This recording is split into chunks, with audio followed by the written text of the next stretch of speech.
자, 공유를 보시면, 자, 교재가 없으면 휴대폰을 보시고요. 휴대폰이 안 나오는 분들은 그냥 교재를 보셔도 돼요. 똑같이 하는 거라서, 전혀 다르지 않아요. 다르지 않아요. 다르지 않습니다. 편하게 보시면서 가시는 거예요.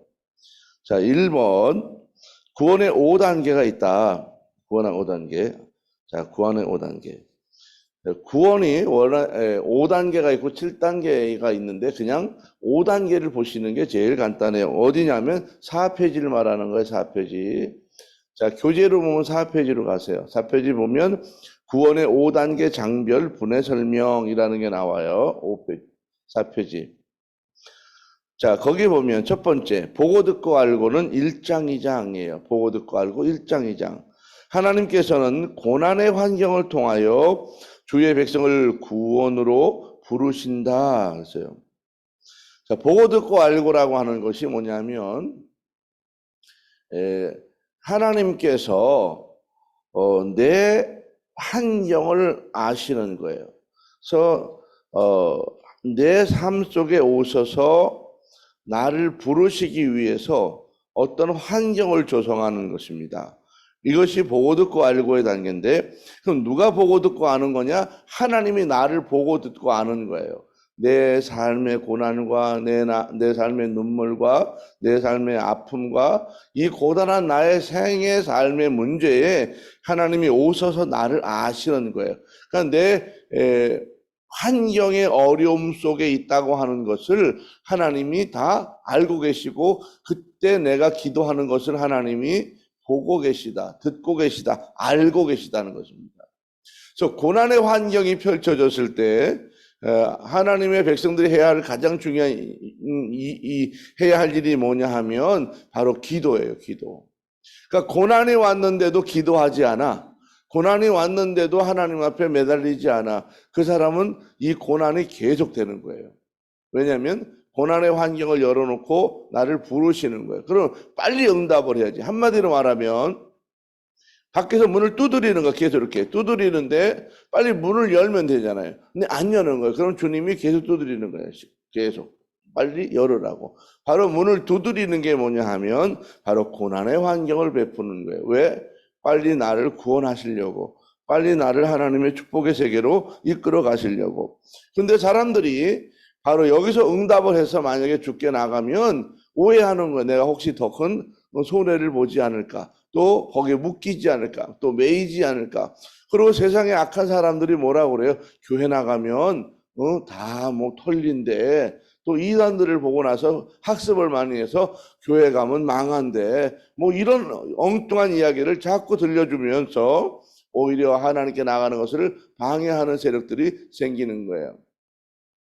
자, 그래서 우리는 오직 내가 고난의 환경이다 생각했을 때 첫 번째 해야 될 가장 중요한 일은 뭐예요? 기도를 시작하는 거예요. 기도를 시작한다.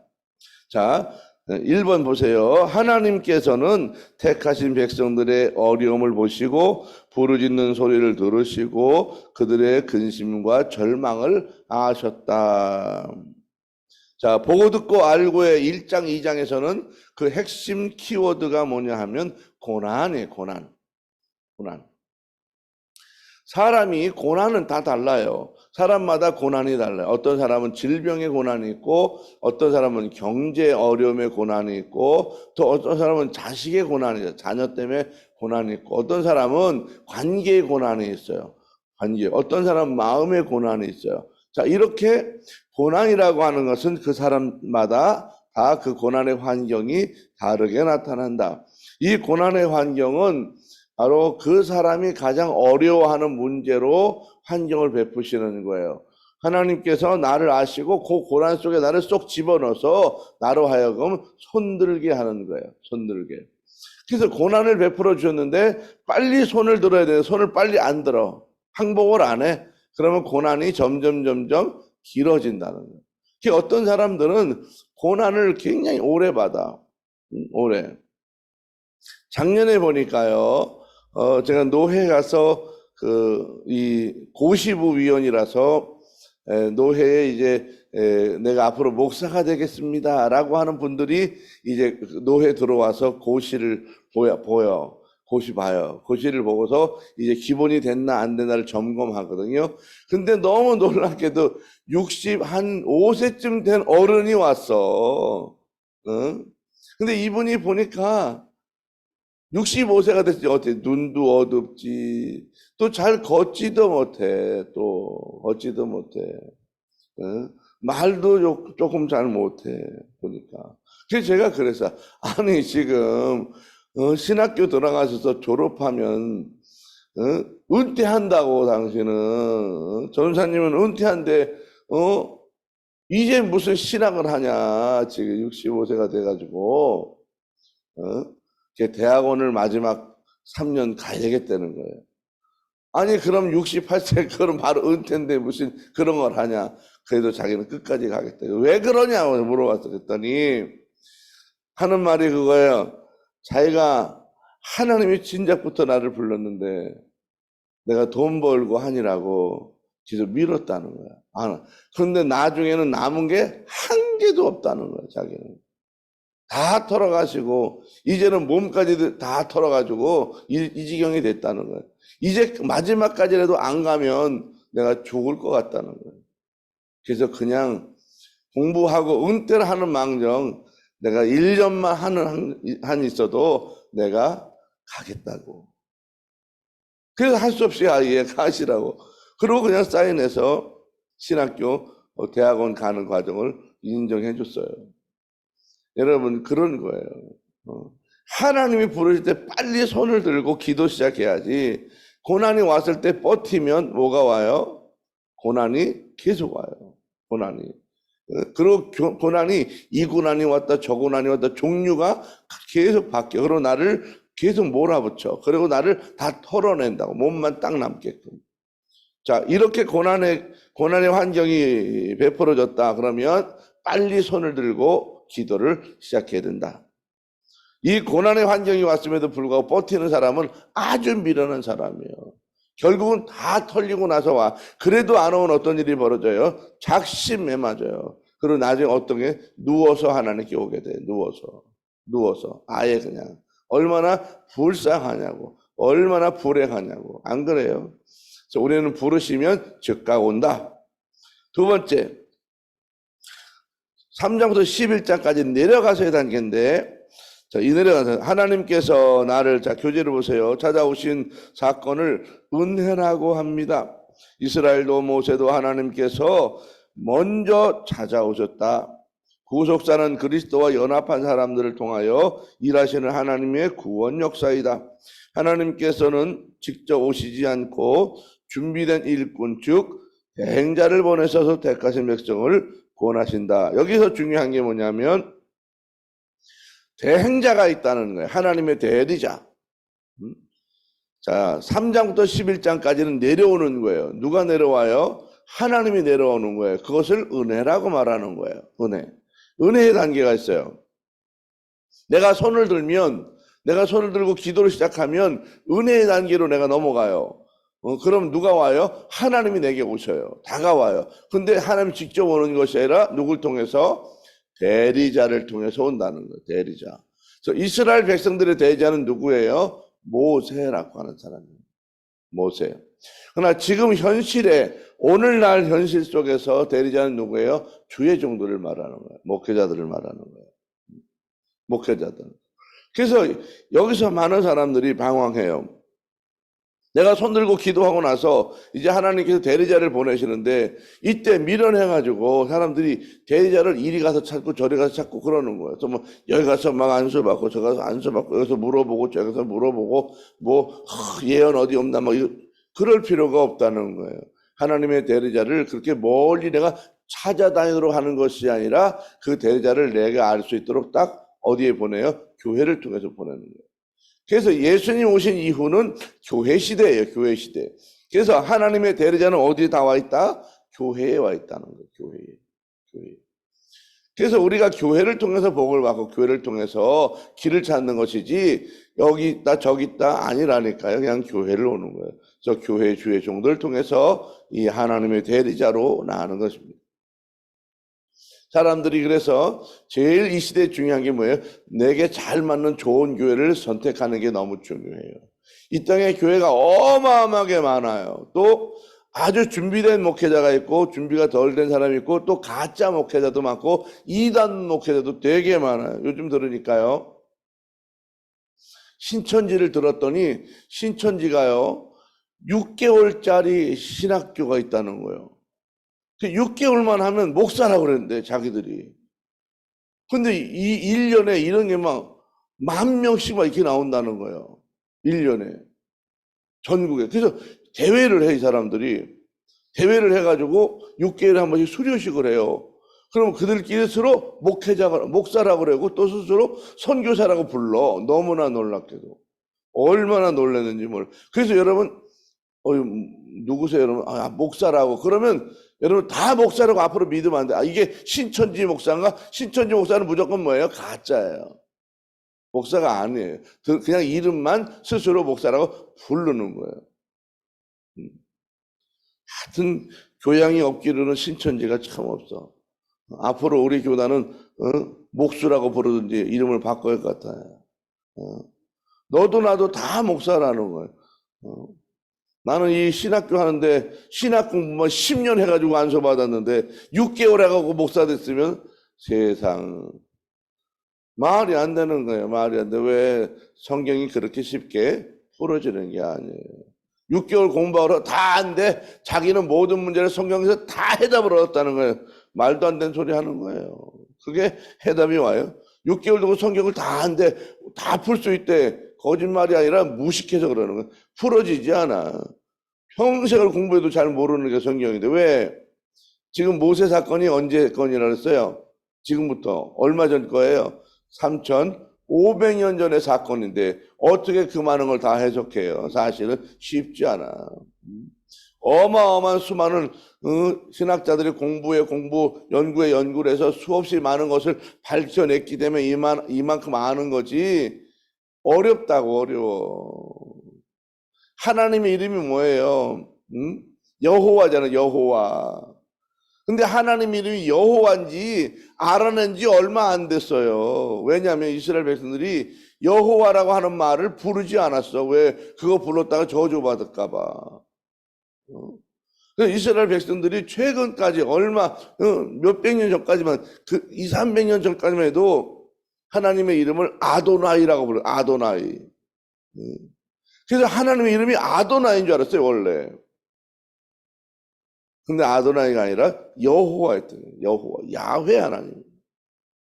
그 여호와, 야훼 이런 하나님을 엘로힘 이런 하나님을 구별을 못했어요. 신학의 연구가 다 안 돼가지고 최근에 알아낸 거예요.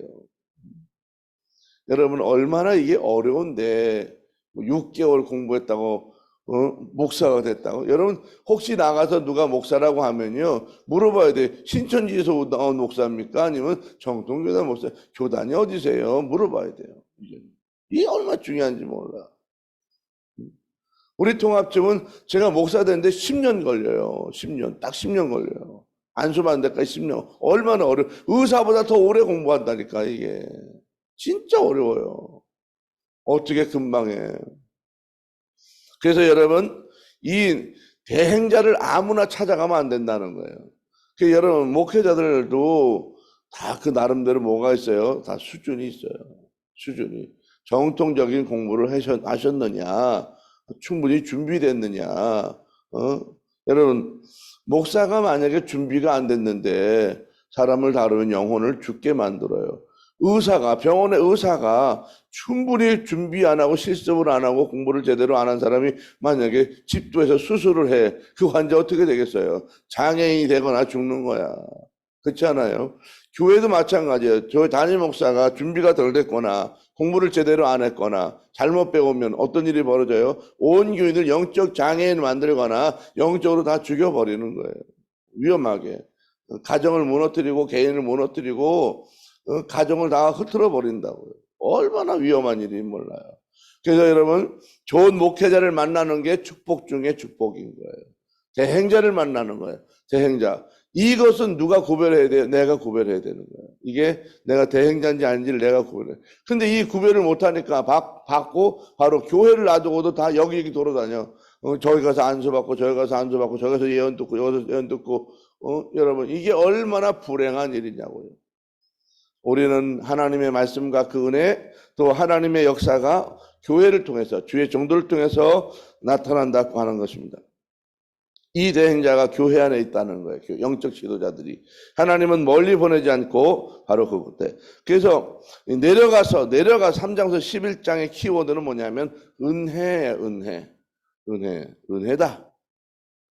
자, 세 번째 건져내고 12장입니다. 하나님께서 유월절 어린 양을 대속의 제물로 받으시고 이스라엘을 구원하셨다. 구원은 대신 대가를 지불하심과 속량에 의해서만 이루어진다. 자, 여기서 중요한 게 뭐냐면 대속이라고 하는 게 뭐냐면 속죄를 하는 거예요. 죄를 대신 속죄하는 거예요. 대신 잘못했다고 비는 거예요. 대신 그 대가를 치르는 대속이라는 게 뭐냐면 대신 죽음의 대신으로 하는 거예요. 내가 대신 죽는 거예요. 대속이라는 말이. 그래서 내가 죽어야 될 삶을 누가 죽어요? 동물이 죽는 거예요. 동물. 그래서 어린 양을 잡는 거예요. 어린 양을. 왜 어린 양을 잡느냐? 어린 양을 왜 잡아요? 우리가 이걸 잘 알아야 돼요. 양을 잡을 때에 우리는 양고기를 안 먹잖아요. 근데 양고기는요, 그 큰 양은 못 먹어요. 왜? 너무 냄새가 나서. 1년이 안 된 양만 냄새가 안 나요. 1년이 넘으면요, 양은 뼛속에 노린내가 나요. 그래서 구우면요, 노린내가 진동을 해서 먹을 수가 없어요. 그래서 어린 양만 먹어요. 어린 양만. 1년이 안 된 어린 양. 이 어린 양은 바로 그거예요. 가장 맛있고 고귀한 바로 제물인 거예요. 이 어린 양을 바로 하나님 앞에 드리는 것인데 바로 이 대속의 제물을 가지고 내 대신 죽게 하는 거예요. 왜 그러느냐? 죄라고 하는 것은 하나님을 떠나는 거라 그랬지.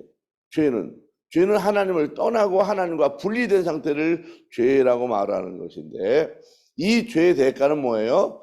사망이에요. 사망. 그러면 내가 죄를 지으면 누가 죽어야 돼? 내가 사망의 길로 가는 거예요. 죽는 거예요. 그런데 내가 그 길에서 바꿔지려니까 누군가 죽어야 되는 거야, 대신. 그래서 구약 성경에는 내 대신 동물을 잡아 죽이는 거예요. 그러나 신약에 와서는 계속 동물을 잡아 죽일 수 없으니까 누가 오시는 거예요? 예수 그리스도가 오셔서 온 인류 모든 사람을 대속할 수 있는 그 하나님이 대신 죽어주는 것, 이 사건이 바로 십자가 사건입니다. 자, 교재를 또 들어갑니다. 둘째 줄에.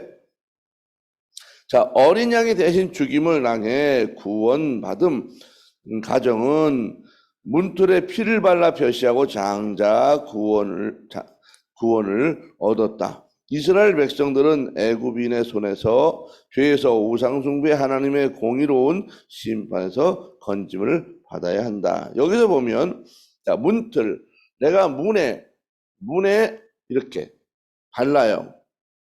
양을 잡아 이 유월절이라고 하는 게 그런 거예요. 유월이 뭐냐면 넘어간다는 말, 넘어간다.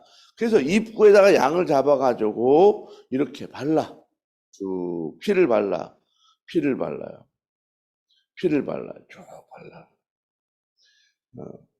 피를 발라. 문틀에다 발라요.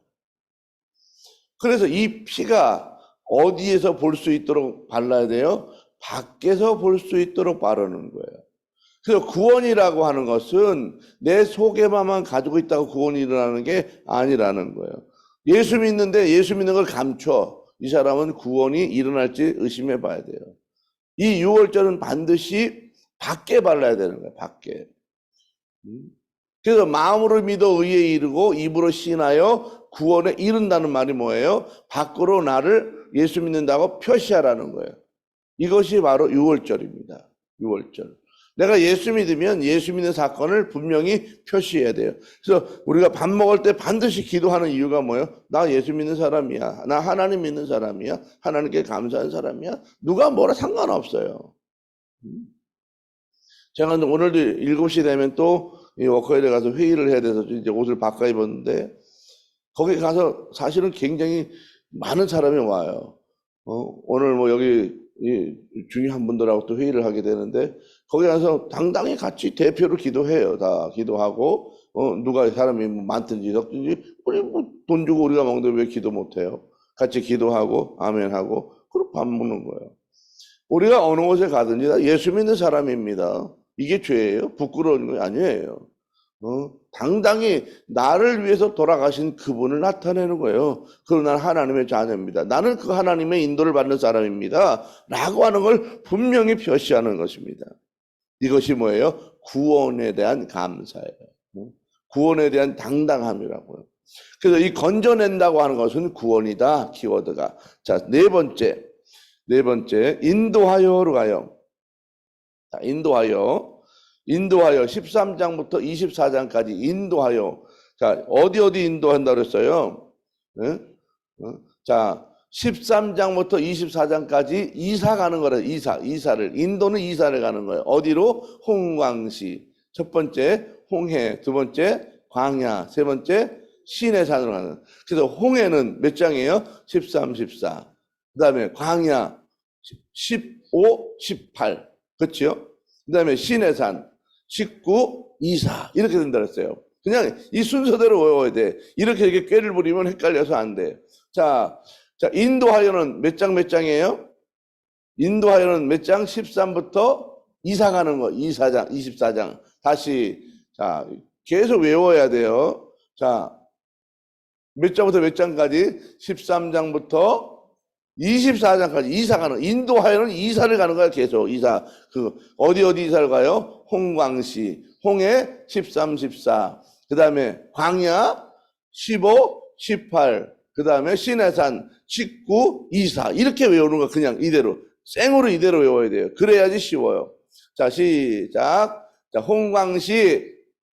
네, 시작. 홍광시. 자, 홍해 13, 14. 광야 15, 18, 시내산 19, 24 이렇게 외워야 돼요. 자, 이것이 인도하여야. 인도하여. 하나님께서 나를 6월절에서 9월에 내시고 나를 인도에 가시는 거예요.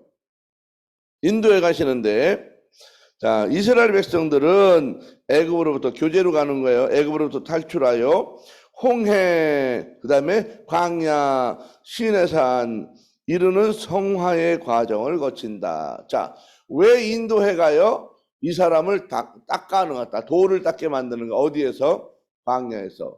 왜 광야로 인도했어요? 버릴 게 있기 때문에 그러는 거예요. 광야. 광야에서 내게 하는 것이 뭐냐면 바로 나를 예수 믿는 사람으로 바꿔주는 거예요. 그러면 예수 믿기 전에 가져왔던 뭘 버려요? 세상 습관을 버리는 거예요. 그래서 내가 세상 습관을 빨리 버리면 인도가 빨리 끝나지만 세상 습관을 못 버리면 거기 머물러. 그래서 어떤 사람은 예수 믿고도 광야에서 오래 사는 사람 많아. 어떤 사람은 홍해에서 오래 살거나, 어떤 사람은 광야에서 오래 살거나, 어떤 사람은 시내산에서 오래 살아. 평생 오래 살아 거기서. 그러면 안 돼. 어디로 가야 돼요? 성막으로 들어가야 돼. 광야를 끝내고. 광야를 끝내고. 하나님이 데려가시는 성막의 단계 예배 자리로 들어가야 되는데, 많은 그리스도인들이 바로 이 인도하여라고 하는 이 홍광시, 홍해와 광야와 바로 시내산에서 머물러서 못 나가는 사람이 허다해요. 허다해. 왜 허다하느냐 하면 버리지 못해서 그래요. 버리지 못해서. 여기서 못 버려. 거의 다 여기서 다 넘어져요. 와가지고 시험 들었다 그러고, 예수 믿는데 시험 들었대. 이 사람은 보나마나 홍해에서 시험 들었는지, 광야에서 시험 들었는지, 아니면 신에서 시험 들었는지, 이 세 군데 안에서 반드시 어떤 문제가 일어난다고. 그래서 이 사람이 거기서 나아가야 축복의 단계로 들어가는데, 거기서 나아가지 못하니까 자질구레한 작은 복만 누리고 살아. 큰 복을 누리지 못해. 대축복이 있는데 못 봐. 왜? 내가 버리지 못해서. 여러분, 손에 쥐인 게 많으면요, 더 큰 게 와도 잡지 못해요. 우리는 언제나 뭐라 그래? 놀 줄 알아야 돼. 놀 줄 알아야 돼. 내가 자꾸 이게 대단한 줄 알지만 아니라니까요. 놓으면 된다. 놓으면 더 큰 거를 준다니까요. 여기서 이 인도하여라고 하는 과정 속에서 내가 해야 될 일은 자꾸 세상 습관을 버리는 거예요. 자, 13, 14 세례장 보세요. 신앙생활의 오리엔테이션, 성부, 성자, 성령의 중심의 삶을 사는 거예요. 또 홍해, 세례 언약, 자기 부인, 자기 십자가의 결단이다. 이게 뭐냐면 13, 14장은 홍해를 건너가는 거예요. 홍해. 모세가 손을 딱 내밀으니까 홍해가 쫙 갈라지잖아요. 그리고 나서 이제 홍해를 이스라엘 건너가요. 자, 이것을 민족 세례라고 말합니다. 세례. 물속에 들어가서 지나가는 거. 민족 세례입니다. 민족 세례를 통해서 온 이스라엘 백성들이 싹 다 뭐예요? 세례를 받는 거. 홍해를 건너가면서. 민족 전체가 받는 거예요. 아예 그냥 다. 그러면 세례를 받았다고 하는 건 뭐예요? 물속에 들어갔다 나왔다는 거예요. 그러면 뭐예요? 옛 사람이 죽었다는 거예요. 죽었다. 여기에서 내가 세례를 받으면 옛 사람이 죽어야 돼. 자기 자아가 죽어야 돼. 자기 경험이 죽고 자기 생각이 죽고 자기 주권과 자기 아집과 자기의 고집과 자기가 생각했던 걸 다 버리는 게 중요해. 그래서 여기서 해야 될 가장 중요한 건 뭐냐 하면 자기 부인이라는 거야. 자기 부인. 자기 부인. 나는 아닙니다. 누굽니다? 예수님입니다. 이거예요. 나는 아닙니다. 하나님이십니다. 이걸 고백하는. 이게 이 세례 단계에서 가장 중요한 13장, 14장에서 해야 될 일이라는 거예요. 여기서 이 단계에서 이것을 하지 못하면 이 세례 단계에서 하지 못하면 영원히 여기서 머물러. 세례를 받긴 받았는데 자기가 주인이야. 그래서 내가 교회를 오고 싶으면 와. 뭐 바쁘면 안 와. 뭐 예식장 가려면 가버려. 무슨 뭐 누구 생일잔치 거기 가버려. 어디 단풍놀이 가버려. 뭐 오늘 피곤해서 나는 집에서 나는 뭐 이래서 핑계가 많아. 예수 믿고 구원받은 건 분명해. 그런데 핑계가 많아. 자기가 주인이라서. 하나님께 가고 안 가는 내가 결정해. 이게 바로 벗어나지 못한 거예요. 자기가 주권자예요. 그래서 세례받은 이후의 주권은 뭐냐면 무조건 주일날 그냥 교회에 가는 거예요. 바빠서 못 온대. 또 어디 가야 된대. 또 돈을 벌어야 된대. 또 직장 가야 된대. 뭐 직장 갈 수 있죠. 당직을 가야 된다. 가야 되죠. 그건 그거하고 다른 거예요. 예를 들어서 비행기 조종사예요. 가야 되죠. 오늘 버스 운전하는 날이에요. 가야 되죠. 나 오늘 당무 때문에 택시 해야 돼. 그럼 가야 되죠. 그렇지만 예배는 드리고 가야죠. 못 드린다면 할 수 없어요. 그래서 뭐가 필요해요? 휴대폰도 필요하고 나름대로 정 안 되면 잠깐 내가 혼자 기도하고 예배를 하나님께 드리더라도 그렇게 해서라도 지나가는 거예요. 만약에 아니면 돌아와서라도 내가 인터넷으로 예배를 드리는지 돌려서 보든지 그리고 하나님께 나의 예배 시간을 맞는 거예요. 근데 아예 그것도 모르고 그냥 떼워버리는 거야. 땡쳐버리는 거예요. 자, 그렇게 하면 이 홍해 사건에서 건너지 못했다는 거예요. 그래서 계속 자기 부인을 못하는 거예요. 벗어나지 못해. 홍해만 날마다 건너고 있는 거예요. 이런 사람들은. 홍해를 건너라는 거예요. 홍해를 건너. 홍해에서 건너면서 자기 부인을 끝내야 된다. 이 자기 부인은 뭐예요? 내가 죽는 거예요. 자아가 죽었느냐? 자기 생각이 죽었느냐? 하나님의 말씀대로 내가 순종이 되느냐? 여기서 세례가 됐느냐 안 됐느냐를 결정하는 거예요. 여기서 얼마나 이게 중요한지 몰라요. 첫 번째 세례 단계입니다. 두 번째 단계 15, 18장 어디로 가요? 광야. 홍해를 건너서 이제 광야로 가요. 이 광야는 여러 광야가 있어요. 이제 5대 광야가 있습니다. 그건 나중에 이제 또 공부할 거예요. 자, 이 광야 훈련인데 이 광야는 뭐냐 하면 보세요. 자, 15장 18절 자기 부인과 삼위 하나님의 생명의 질서를 따라 사는 새로운 삶이다. 자, 포커싱과 로드십이다. 포커싱은 뭐냐면 초점을 맞추는 거예요. 뭐에다 초점 맞춰요? 하나님께 초점을 맞추는 거예요. 또 우리 주의 성도들은요, 무엇에 초점 맞추느냐? 교회 흐름에 초점을 맞추는 거예요. 교회 흐름에. 그래서 내 일생의 모든 초점을 교회의 흐름에 맞추는 거. 그게 교회 행사가 뭐냐? 교회가 어떤 일이 있느냐? 교회가 중요한 행사도 있으면 나는 세상 행사들 다 빼버리는 거예요. 나 이때 교회 가서 이런 일 해야 돼. 교회 포커싱이에요. 하나님이 내게 뭐라고 말씀하느냐? 사람들의 이야기를 듣지 아니하고 하나님의 음성을 듣고 가는 게 포커싱이에요. 그 다음에 거기 보면 로드십이 예수님을 중심으로 살아가는 거예요. 예수님. 내가 예수님의 성품을 닮아가는 거야. 그래서 예수님이 인도하시는 그 길을 따라서 내가 가는 것을 얻으십니다. 그렇게 말합니다. 이 광야 훈련 가운데 내가 해야 될 가장 중요한 것은 바로 이 광야의 제일 중요한 특징이 뭐냐면 먹을 게 없다는 거예요. 먹을 게 없다는 거예요. 먹을 게 없다. 광야가 여러분이 가보면 알지만요. 광야에서 버스를 타고 광야에 딱 내리면요. 그냥 갑자기 입이 크게 벌어져요. 더워가지고. 뜨거워서. 근데 엄청 건조해. 아주 드라이해. 완전히 말랐어. 물이 없어요. 물이. 1년 내내 뭐 물이고 몇 미리밖에 안 때문에 없어. 거의 물이. 그것도 봄에만 잠깐 내려요. 잠깐만. 그래서 한 번 내리면 물이 쏙 지나가고 말아요. 바로 말라버려요. 그러니까 엄청 건조하죠. 1년 내내. 나무라고는 뭐 찾아보기가 엄청 힘들고요. 어쩌다가 있긴 있는데 있긴 있어요. 그게 무슨 나무냐? 아카시아 나무, 아카시아 나무. 근데 우리가 생각하는 우리나라 아카시아 나무가 아니에요. 그 나라 아카시아 나무는 가시가 바늘보다 더 커. 얼마나 큰지. 뭐가 뜯어먹을까봐 가시로 무장돼 있어요. 이 아카시아 나무가. 그 나무를 잘라서 뭘 만드냐? 성막괴를 만들어요. 성경에 보면 이제 나중에 보면 나와요. 왜냐하면 그 나무밖에 거기 없어. 자라는 게. 그것도 드문드문 어쩌다가 있어. 자, 이 광야라고 하는 것은 그렇게 살아가기가 어렵다. 먹을 게 없는 땅이에요. 먹을 게 건조해. 먹을 게 없어. 얼마나 어려운지 먹을 게 없다. 먹을 게 아예 없다는 거예요. 얼마나 어려워. 먹을 게 없는데. 여러분 생활하는 데 있어요.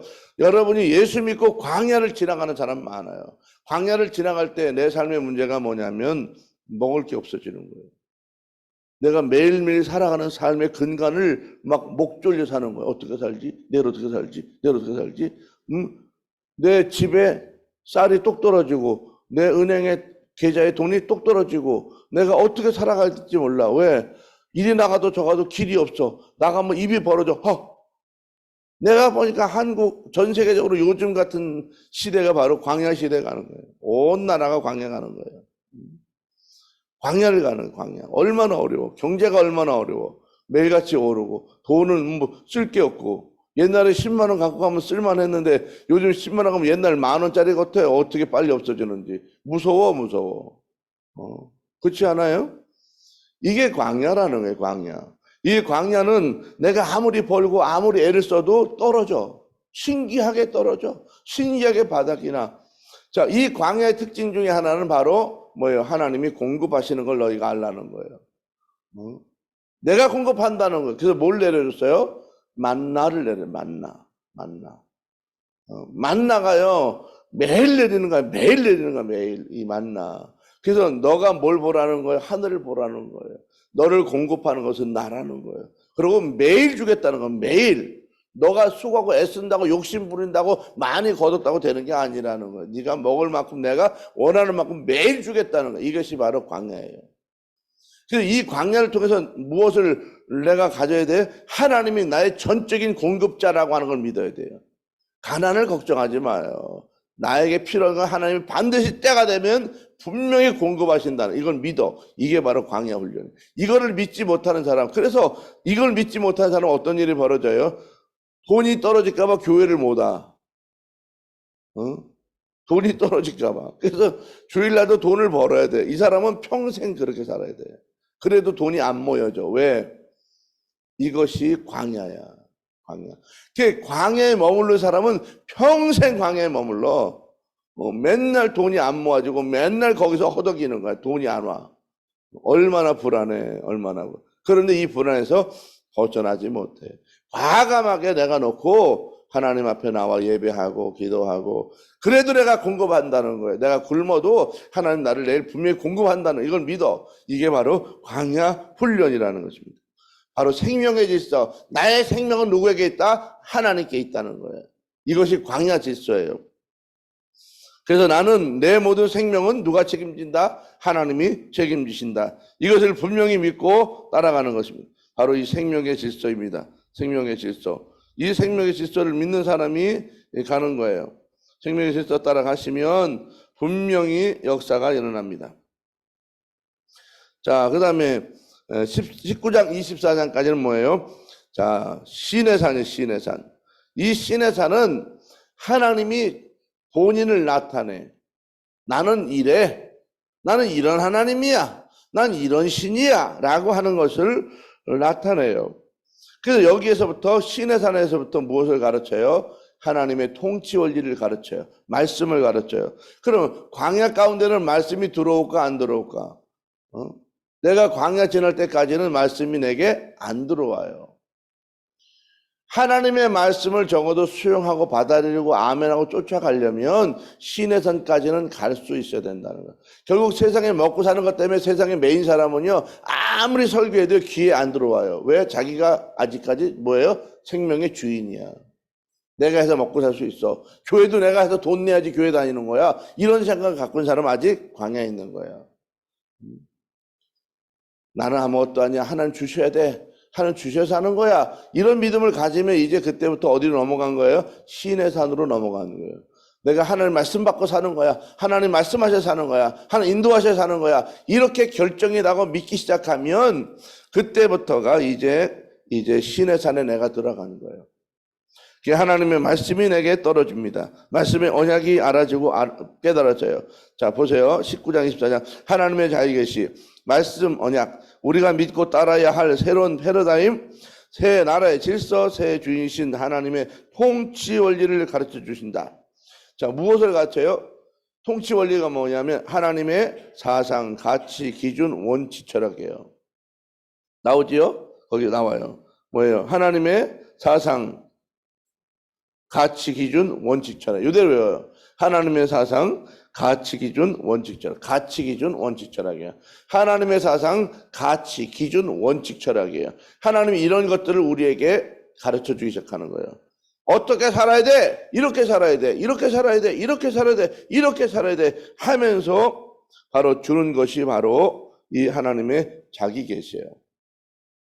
하나님의 자기 계시 가운데 나타나는 것이 출애굽기 20장에 나타나는 거 있어요. 그게 뭐예요? 바로 십계명이에요. 십계명. 그래서 하나님께서 십계명을 누구에게 주느냐? 광야를 지난 사람에게 주는 거예요. 십계명도. 광야를 안 지난 사람은 아직 하나님의 말씀을 따라갈 수 있는 사람이 아니라는 거예요. 교회에 와서 자꾸 삐쭉빼쭉 이랬다 저랬다 오고 안 오고 자기가 자꾸 판단하는 사람은 아직 광야에 머무른 사람이에요. 말씀이 안 들어와. 이 사람들은 설교를 해도 설교가 잘 안 들어와요. 이게 아직 광야에 머무른 사람이에요. 이 광야에 머무른 사람은 아직까지 누가 주인이에요? 본인이 주인이야. 내가 일해야 먹고 살아. 내가 해야지 다 살 수 있어. 이런 생각을 갖고 있는 사람이에요. 여기서 벗어나서 하나님의 통치 원리대로 가야 돼. 하나님께서 생각하는 사상이 뭐고 가치가 뭐고 기준이 뭐고 하나님 원칙이 뭐고 하나님 철학이 뭐냐, 이것을 알고 쫓아가는 사람이 바로 이 단계에 들어온 사람입니다. 그래서 자 13장 14장에는 뭐예요? 호계를 건너는 거예요. 이것은 민족 세례를 말했어요. 그래서 거기서는 중심 단어가 뭐예요? 세례, 키워드가 세례예요. 그 다음에 15장부터 18장까지는 광야인데 이 광야는 키워드가 뭐예요? 훈련이야. 훈련. 훈련에서 통과를 해야지 어디로 가요? 신의 산 말씀을 받아. 그래서 광야는 키워드가 뭐예요? 훈련 받는 거예요. 신의 산은 뭘 받아요? 말씀을 받는 거예요. 다시 자 13, 14장에 뭘 받는다고? 세례를 받는 거예요. 세례를 받으면 거기서 해야 될 게 뭐예요? 자기 부인을 해. 자기 부인. 나는 아닙니다. 주님입니다. 주임이 주님입니다. 라고 하는 거예요. 그 다음에 단계 15장부터 18장까지가 뭐예요? 광야. 광야는 뭘 받아야 돼요? 훈련을 받는 훈련. 5대 광야를 지나야 돼요. 5대 광야. 이제 나중에 자세히 배워요. 5대 광야를 가요. 5대 광야. 이 5대 광야를 통해서 생명의 질서가 뭐냐는 거예요. 생명의 질서. 사람이 어떻게 살아가요? 하나님의 인도로 살아가는 거예요. 하나님이 줘야 살아가는 거예요. 하나님 먹여야 먹는 거예요. 이것을 배우는 거예요. 내 힘으로 되는 게 아닙니다. 그래서 여기서는 뭘 받아? 훈련을 받아. 하나님의 뜻대로 살아가는 훈련을 받아. 그리고 나서 이제 신의 산에 가요. 19에서 24장까지는 뭘 받아요? 말씀. 그래서 홍해는 세례, 광야는 뭐예요? 훈련. 그 다음에 신의 산은 말씀. 이렇게 가는 거예요. 자, 5번 보세요. 5번. 데려가려 하노라. 자, 25장부터 40장까지인데, 자, 성막 예배를 초대해요. 신의 산을 거쳐 말씀을 받은 사람이 그 다음에 가는 것이 바로 어디예요? 성막이에요. 예배로의 초대. 자, 예배로의 초대. 아이고, 너무 많이 갔다. 네. 예배로의 초대. 하나님과의 동행, 동거의 의미다. 예배라고 하는 게 뭐냐면 내가 하나님과 함께 삽니다. 내가 하나님의 가족입니다. 하나님의 자녀입니다. 이거를 고백하는 게 바로 예배입니다. 자, 우리가 주님 안에 거하고 주님이 우리 안에 거하심으로 상호 거처로 세워진다. 하나님께서는 우리가 하나님의 집에서 하나님의 사람을 섬기는 제사장이 되기를 원하신다. 자, 여기에서 이걸 잘 봐야 돼요. 예배가 뭐냐? 예배가. 응? 예배가 뭐냐? 응? 예배가 뭔지 알아야 돼요. 예배라고 하는 것을 서비스라고 해요. 서비스. 월십 서비스. 월십 서비스. 이게 뭐냐면 섬긴다는 거예요. 예배는 하나님을 섬기는 거예요. 하나님을 섬기는 거. 이 월십 서비스. 이 섬김이라고 하는 것은 두 가지가 있어요. 이 섬김은. 두 가지가. 하나는 자, 하나님을 섬기고 두 번째는 사람을 섬기는 거예요. 첫 번째는 누굴 섬겨요? 하나님을 섬겨요. 두 번째는 사람을 섬기는 거예요. 이 두 가지를 다 알아야 돼요. 그래서 내가 성숙해지잖아요. 성숙해지면요. 성숙하다는 게 뭐냐면 교회 왔을 때에 하나님께 예배하고 섬기는 것도 잘하지만은 사람도 잘 섬겨요. 근데 이런 사람들은 애기들도 잘 섬겨요. 애기들이라도. 이게 바로 서비스라는 거예요. 이 데려가려 하노라 단계 예배를 초대된 사람은 마음이 하나님과 동거동락하는 것을 배우기 때문에 하나님이 내 안에 계시면 내가 하나님의 이름으로 사람을 대하고 하나님의 눈으로 그 사람을 바라보는 거예요. 그래서 내가 하나님의 성전에 와서 하나님의 이름으로 하나님의 일을 하고 하나님의 이름으로 사람을 대하는 거예요. 그리고 내 안에 하나님이 있다고 하는 것을 알면 다른 사람이 나에게도 함부로 못하게 해야 돼요. 또 내가 다른 사람에게 보여지는 모습도 함부로 하면 안 되는 거예요. 그래서 예수 믿고 정막의 단계까지 데려가려 하노라 단계에 들어가면 사람이 어떻게 돼요? 품위가 있어져요. 품위가 있어요. 그리고 자존감이 높아져요. 이게 달라지는 거예요. 내가 성막의 단계에 가면 섬김의 자리로 갈 수 있다는 거예요. 누구? 하나님과 사람을 섬긴다. 자, 그 다음에 구원의 성수군 들어가세요. 구원의 성수군. 맨 아래 칸이죠. 구원의 성수군 모세오경 전체를 본다면 자, 모세오경은 뭐예요? 창세기, 출애굽기, 레위기, 민수기, 신명기 이걸 5권을 말해요. 자, 창세기, 출애굽기, 레위기, 민수기, 신명기, 모세오경인데 이것이 자, 모세오경 전체를 본다면 하나님께서 이스라엘을 가나안 땅에 입성시켜 그 땅을 정복하고 다스림으로 하나님 나라를 이루시는 삶을 살게 하는 것이다. 출애굽기로 본다면 우리가 주님 안으로 들어가고 주님이 우리 안으로 들어오셔서 우리가 주님의 거처가 되고 성전이 되는 예배의 생활이다. 둘 다 이 땅에서 우리가 하나님 나라를 사는 천국 생활을 의미한다. 그렇게 말했습니다. 자, 구원의 성숙이라고 하는 것은 성숙한 구원자다. 성숙한 그리스도인이라고 하는 것은 그 마지막 초점이 어디예요? 천국 생활이에요. 천국 생활.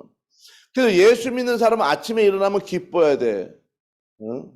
일어나자마자 짜증을 내고 일어나자마자 그냥 화를 내고 일어나자마자 뭐 투덜투덜 막 이러면 이 사람은 아직 예수 믿는 훈련이 된 게 아니에요. 오늘도 나에게 축복의 날입니다. 오늘도 하나님이 나를 도우시는 날입니다. 하나님에게 기적을 베푸는 날입니다. 오늘도 나를 도우실 줄로 믿습니다. 나와 함께 할 줄로 믿습니다. 오늘 내가 행복하게 될 줄로 믿습니다. 잘 될 줄로 믿습니다. 그러면서 웃고 감사하고 영광을 돌리는 거예요. 그러다가 오늘 세상 말로 재수없는 일이 생겼어. 그러면 그걸 뭐라고 해? 오늘 재수가 없구나. 이렇게 말하면 기독교인이 아니야. 얘 하나님인 사람이 아니야. 하나님이 무언가를 막아주기 위해서 나를 묶어놓으셨구나. 이렇게 하는 거야. 운전을 하다가 빵꾸가 빵 나버렸어. 보다다다다다다. 와 이거 죽을 뻔했다. 재수없어. 큰일 날 뻔했네. 이러면 예수 믿는 사람이 아니야. 하나님이 뭔가 나를 못 가게 하실라나 보다. 이런 거예요. 이런 게 있다고. 여러분 이게 예수 믿는 사람의 고백이야. 저는 그런 경험이 많아요. 저는 무조건 운전을 하도 오래 많이 해서 워낙 오래 운전을 많이 해서 기도하면서 운전하는 습관이 있어요. 나도 모르게. 그리고 하나님이 가다가 줄여 그런 날이 있어요. 딱 가다가 운전을 막 제가 고속 운전을 좋아해요. 100cc, 180 막 이렇게 달리는 걸 좋아해요. 지금은 카메라가 많아서 절대 그렇게 안 돼. 꼭 110km, 뭐 100km 이렇게밖에 잘 안 가는데 가다가 하나님이 말해요. 줄이라고 그래요. 줄이라고 그래요. 제가 가끔 뒤에 타고 앞에서 운전을 하면서도 제가 줄이라고 그래요. 줄이라고 한다 하나님이. 이제 말해 가다. 그때부터 한 10분 이내 이 정도 보는 거예요. 앞에 무슨 일이 있나. 그러면 거의 어떤 일이 있어요. 거의 그래요. 접촉사고가 있든지 아니면 하나 차가 처박혔든지 아니면 어떤 공사고가 있든지 뭔가 있어 보면. 뭔가 그런 게 굉장히 많아. 하나님께서 그때그때마다 말씀하는 소리를 듣는다는 거예요. 이게 바로 뭐예요? 천국 생활이에요. 천국 생활은 하나님의 음성에 민감해지는 거예요. 내 생각이 아니야. 그래서 잘못되면 아우 재수없는 날이야. 어쩌다 이거 뒤로 자빠지면 코가 깨진다. 이런 생각을 하지 않는 거예요. 넘어져서도 뭔가 하나님께서 더 큰 일을 막아주시려고 나에게 이렇게 묶으셨구나. 내가 병이 나서 입원했어. 아이고 어떻게 하다 내가 이런 병이 났냐. 나를 뭐를 깨닫게 하시려고 그랬냐. 더 큰 거를 예방하게 하시려고 그러나 나를 무엇인가 다른 것으로 쉬게 하시려고 치료하시려고 하는구나. 이렇게 고백하는 거예요. 자 우리 간단히 보십시다. 여러분 엄청 피곤하고 하면 입안에 뭐가 나요? 구창이 나잖아요. 혓바늘에 막 나지. 그러면 뭐를 못 먹어? 밥을 못 먹잖아요. 밥 맛이 없잖아요. 그리고 모래알 같은 거 먹고 싶지 않잖아요. 그건 뭘 말하는 거예요? 몸이 알아서 먹지 말라는 거예요. 피곤하니까. 덜 먹으라는 거예요. 왜? 네가 많이 먹으면 장기가 힘들어서 쉬지 못하니까 덜 먹고 쉬라는 거예요. 가만히. 그래도 안 죽으니까. 그러면 몸무게가 살짝 빠지면서 오히려 덜 먹은 게 몸이 가벼워지고 시원해진다고요. 그러면서 회복이 되는 거야. 근데 그걸 모르고 막 더 해대면 나중에 몸이 천근만근 무거워지면서 입은 낫더라도 나중에 몸이 병이 나버리는 거예요. 이게 몸이 잘 움직이는 것처럼 그거예요. 우리는 재수 없는 게 아니라 하나님이 뭔가 이유가 있어서 나를 그 일로 묶어놓거나 하는 거예요. 근데 잘못 해석하면 저주받았다고. 하나님은 하나님의 백성을 저주하지 않아요. 왜? 사랑하는 애를 어떻게 저주해? 여러분이 아무리 애가 있다고 애를 저주하는 사람이 있어요? 그건 엄마가 아니야. 그건 아버지가 아니야. 애가 잘못하면 가끔 뭐라고 그래요? 꾸짖잖아요. 그렇잖아요? 어릴 때는 가끔 뭐예요? 종아리도 치지. 그렇잖아요? 요즘 나라가 뭐 종아리 치면 난리가 나죠. 애를 데려가고 막 난리. 사실 좋은 일이 아니에요. 애가 잘못하면 혼내야죠. 그렇잖아요? 혼내는 방법 잘못돼서 그렇지만은 혼내야죠. 근데 그 아이 입장에서 보면 재수없어 오늘 엄마한테 매 맞은 거야. 그렇게 해석하면 평생 이 사람 삐뚤어지는 거예요. 우리가 하나님을 사랑하면서 고백을 그렇게 하는 거예요. 자, 5쪽의 맨 위를 보세요. 5쪽의 맨 위에 보셨어요? 자, 5쪽의 맨 위에 자 보이죠? 5쪽의 맨 위에. 자, 5쪽의 맨 위에 보시면 이제 내용이 나와요. 자, 이것은 성막에 관한 거예요. 성막을 이 성막의 마지막에 25장부터 40장까지를 세 단계로 분해 놓은 거예요. 자, 25장부터 31장까지는 뭐예요? 성막을 설계하는 내용이 나와요. 성막을 설계. 그 다음에 32장부터 34장까지는 뭐예요? 성막이 왜 필요한가라고 하는 내용이 나와요. 필요성. 그 다음에 35장부터 40장까지는 성막을 어떻게 건설했는지가 나와요. 이것이 이제 세 장으로 나눠지는 것입니다. 이 성막을, 자, 35, 40장까지를 보세요. 성막 건설, 예배 하나님을 지존자로, 삶의 으뜸으로, 자, 하나님을 지존자로, 삶의 으뜸으로, 최고의 섬김으로, 하나님을 우리의 아버지로, 우리는 그의 자녀로, 하나님의 상속자로, 이 세상에 하나님의 나라를 만들어가는 삶을 사는 것이다. 자, 성막은 결국은 무엇을 만들어가는 거예요? 하나님의 나라를 만들어가는 거예요. 하나님의 나라. 여러분이 교회 와서 교회에서 예배를 드리고 하나님께 경배하고 나서 여러분 가정이 어떻게 돼야 돼요? 하나님의 나라로 변화돼야 돼요. 그럼 먼저 하나님의 나라가 어디에 와야 돼? 자기 안에 와야 돼. 자기 안에. 자기 안에 하나님의 나라가 없으면 지옥이 된다고요. 하나님의 나라가 오면요, 집에 들어갈 때 집에 복잡한 문제가 있어도 그것을 하나님의 눈으로, 하나님의 나라 시점으로 그 문제를 볼 수 있어요. 제가 한참 동안 한 1, 2년 거의 가정을 위해서 기도했죠. 예배 때마다 계속. 왜냐하면 가정을 좀 하나님의 나라로 바꿔야 되고 그 가정에 하나님의 성령의 역사가 임해야 어둠이 떠나기 때문에 그러는 거예요. 이제는 어느 정도 청소가 되기 시작했을 거예요, 아마. 여러분이 예배를 드리고 하나님 앞에 나오고 나서는 첫 번째 자기 마음속에 천국이 이루어져야 돼요. 예배 드리고 나서.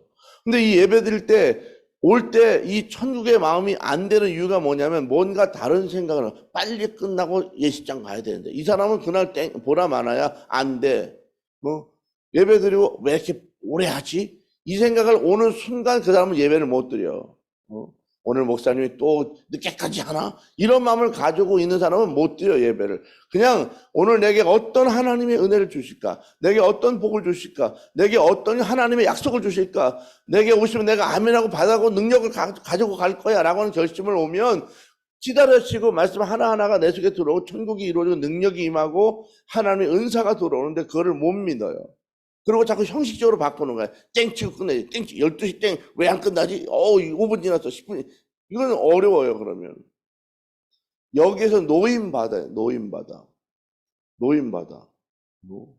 이런 노임을 받아야 돼. 그리고 내가 예배 안으로 들어와야 돼요. 그리고 하나님 안에 이루어진 성령의 역사를 내가 경험해야 돼. 그리고 그 성령의 역사를 풍성히 가지고 어디로 가야 돼요? 가정으로 가는 거예요. 가정. 그리고 가정 안에서 하나님의 나라가 임하도록 계속 기도하는 거예요. 하나님의 나라가 임하면 어둠의 영들이 떠나가요. 그러면 내가 밝아져야 가정이 밝아져요. 내가 환해져야 가정이 환해져요. 내가 주의 은혜 가운데 들어와야 가정도 주의 은혜 가운데 임해요. 우리 애들이 막 말을 안 듣고 뻗대. 어디에 문제가 있을까? 애에 문제가 있을까? 아니요, 내게 문제가 있어요. 내가 더 은혜로, 더 능력으로, 은사로, 하나님의 나라로, 하나님의 건설한 역사로 충만해지면요, 밖이 바뀌어져, 밖이. 내가 변하면 밖이 바뀌어. 근데 누가 바뀌어? 가장 가까운 사람부터 바뀌어요. 이것이 하나님의 나라의 권세예요. 자, 실내 불을 확 켜면 어디가 제일 환해? 이 안에 제일 환하지. 요 밖에 나가도 창문에 비치는 빛이 밖에도 환하다고. 이게 달라지는 거예요. 내가 화나면 내 바깥으로 비춰지는 빛이 환해진다고요. 밖이 어두운 것은 뭐예요? 이 안이 어둡기 때문에 밖이 어두운 거예요. 내가 환해지면 가정이 환해져요. 내가 밝아지면 가정이 밝아져요. 내가 좋아지면 애들도 좋아져요. 내가 나빠지면 애들도 나빠져요. 남편도 나빠져요. 밖이 나빠져요. 그래서 삶을 계속해서 바꾸는 하나님의 나라로 천국으로 바꾸는 거예요. 내 삶을. 이게 뭐예요? 성막이라고 하는 것입니다. 아멘. 자, 하나님 앞에 이렇게 나가는 것입니다. 우리가 하나님의 상속자로 나가는 것입니다. 예배를 통해서 하나님의 상속자. 이 하나님의 상속자가 뭘 말하는 거예요? 아브라함에게 약속한 이 상속자의 역사들이 나타나는 거예요. 내가 하나님 앞에 예배함으로 말미암아 하나님께서 아브라함에 약속한 그 약속의 축복을 나로 하여금 이 땅에서 이루어가게 만드는 거예요. 그럼 내가 아브라함 같은 믿음을 고백하면 그런 축복이 오는 거예요. 그런 믿음을 고백하지 않으면서 자꾸 무엇을 이야기해요? 아브라함 같은 축복을 달라는 거예요. 내가 아브라함처럼 믿음을 고백하면 그 축복이 따라오는 거예요. 아멘. 예, 이것이 바로 성막입니다.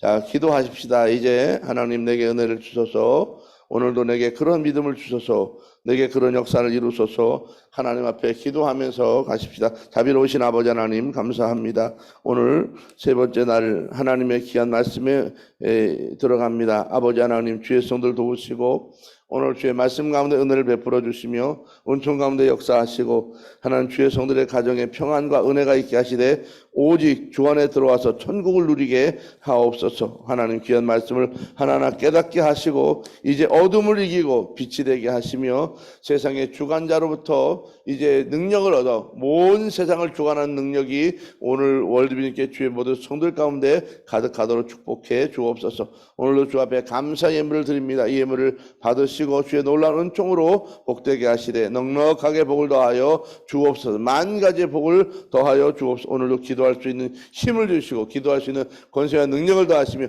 기도를 통하여 주님과 하나 되는 거룩한 역사 있게 하옵소서. 예수님의 이름으로 기도하옵나이다. 아멘. 여호와는 내게 복을 주시고 너를 지키시기 원하며 여호와는 그 얼굴을 내게 비추사 은혜 베푸시기 원하며 여호와는 그 얼굴을 내게로 향하여 드사 평강 주시기 원하노라. 아멘. 주여 한번 크게 외치고 기도합니다. 주여 주여. 거룩하신 아버지 하나님, 하나님이 은혜 주옵소서. 은혜 주옵소서. 하나님의 은혜로 충만하게 하옵소서. 자비하신 아버지 주여는 충만하게 더하여 주옵소서. 오늘도 함께할 줄로 믿습니다. 응답하옵소서. 응답하옵소서. 하나님의 성령이여 거룩한 은총으로 오직 주의 영의 역사로 충만케 하옵소서. 주의 뜻을 이루어 하옵소서 올 줄로 믿습니다. 하나님의 만가지 은혜 복으로 충만하게 채워 주옵소서. 예수님의 이름으로 기도합니다. 아멘. 주님 주님 주님 주님 주님 주여